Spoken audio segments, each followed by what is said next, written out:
Hello everyone, my name is Erik Becker, farm manager of Langkloof Game Farm.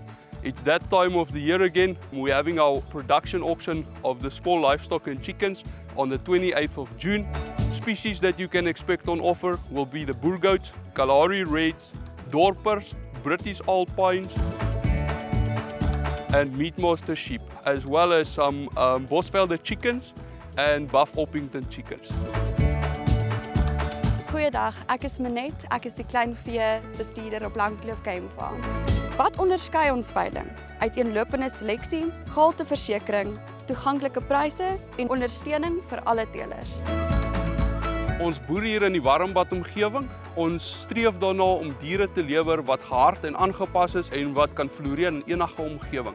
Ons het regtig baie moeite gedoen hierdie jaar om baie goeie diere aan te bied vir die mark, sowel as al ons gasverkopers wat ons op die veiling saam met ons het. Hulle sit ook merkwaardige diere op die veiling wat enige boerdery in die regte rigting kan neem.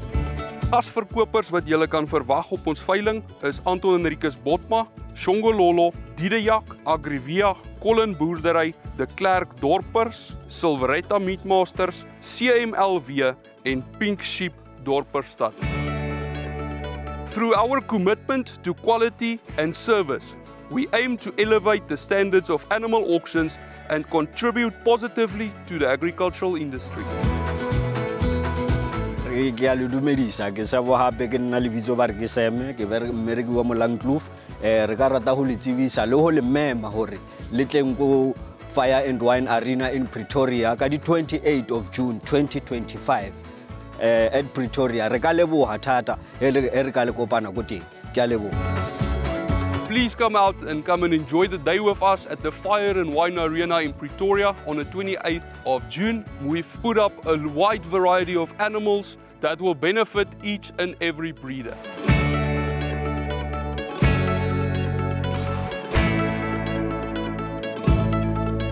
Op Langkloof is een ding verseker: passie deel perfeksie.